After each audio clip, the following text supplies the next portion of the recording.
नमस्कार दोस्तों आपने ये खबर तो सुन ही ली होगी। अगर आपका शेयर मार्केट में इंटरेस्ट है तो हिंडनबर्ग जो कि एक अमेरिका की रिसर्च कंपनी है, उसने अडानी पर एक खुलासा किया, जिसके बाद देश के सबसे अमीर व्यक्ति, दुनिया के तीसरे अमीर व्यक्ति अडानी के साम्राज्य में ऐसा भूचाल आया कि तीसरे से वे 7वें नंबर पर खिसक गए।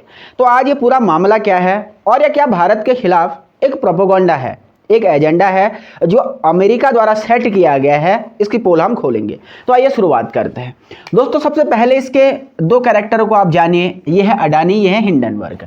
अडानी, आपको पता होगा कि अडानी एक बहुत एशिया के सबसे अमीर शख्स माने जाते हैं, भारत के सबसे अमीर शख्स थे, इसके अलावा वर्ल्ड के थर्ड सबसे अमीर शख्स माने जाते थे।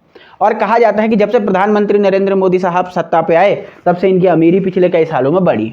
वहीं हिंडनबर्ग कंपनी की स्थापना 2017 में हुई और ये कंपनियों की ऑडिट करती है, ऑफिशियली नहीं।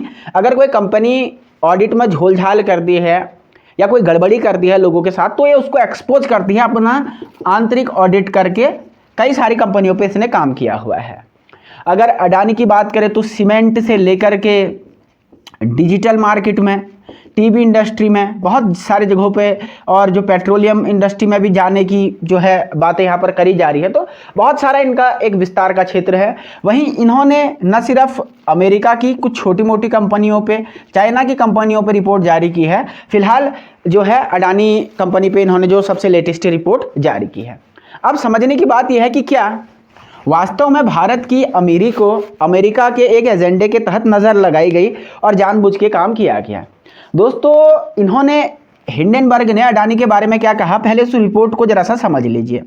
उस रिपोर्ट में ये कहा गया कि अडानी ने अपनी कंपनी की वैल्यू को ओवर वैल्यू करके दिखाया गया ताकि लोग इसमें इन्वेस्ट करें। कहने का मतलब ये समझो कि अगर साधारण भाषा में बताता हूँ, मेरी जेब में 100 रुपये हैं। अगर मेरी जेब में 100 रुपये हैं तो मैं लोगों को ये बताऊं कि मेरी जेब में 500 रुपये का नोट है, ताकि लोग मेरी कंपनी में ज़्यादा इन्वेस्ट करें मेरी स्थिति को देखते हुए। ये कोई एक खेल करने की कोशिश इस पूरे मामले मसाइल में की गई थी। इसे कहते हैं ओवर वैल्यू करके बताना। ये आरोप लगाया है हिंडनबर्ग ने। हिंडनबर्ग रिसर्च ने जब ये आरोप लगाया, उसके बाद अडानी कंपनी के शेयर में जो है भारी गिरावट देखी गई और अडानी तीसरे से 7वें प्लेस पे जाकर के खिसक गए।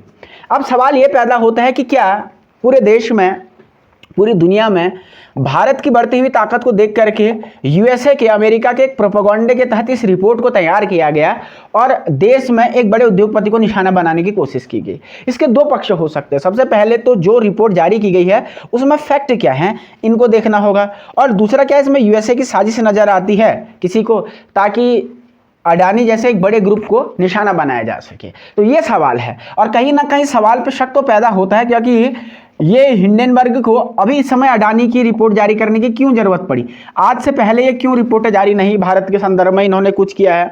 कहने का मतलब ये, अगर हिंडनबर्ग का इतिहास देखें तो ये जो भी कंपनी अमेरिका की गूगल, फेसबुक और एप्पल को टक्कर देने की कोशिश करते हैं, उसके खिलाफ ये लगातार काम करते आए हैं। ऐसा मीडिया रिपोर्ट्स में कई जगहों पर दिखाने की कोशिश की गई। और ये अमेरिका की बहुत ओल्ड पॉलिसी है कि अपने देश के सामने कोई भी अगर कंपनी का साम्राज्य इन्हें खड़ा होता हुआ दिखाई देता है इकोनॉमिक, तो कहीं ना कहीं दूसरे देश को गिराने की कोशिश करते ही हैं, इसमें कोई शक नहीं है। तो ऐसे में हिंडनबर्ग की रिपोर्ट पर कितना भरोसा किया जा सके, क्योंकि यूएसए एक बहुत ही शातिर देश है जो कि कभी किसी का सगा नहीं हुआ। ये आप इतिहास में देख लीजिए।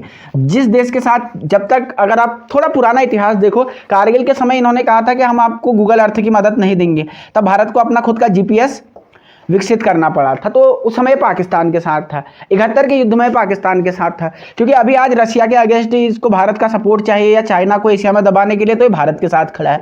तो यूएसए दुनिया के सबसे, कहते हैं कि तेज तर्रार और अपना मतलब परस्त मक्कार देशों में से एक है और उसी देश की एक रिपोर्ट है। अब इस पर आप कितना यकीन करते हैं ये आप पे निर्भर है। देखते रहें राष्ट्रनीति उत्तराखंड।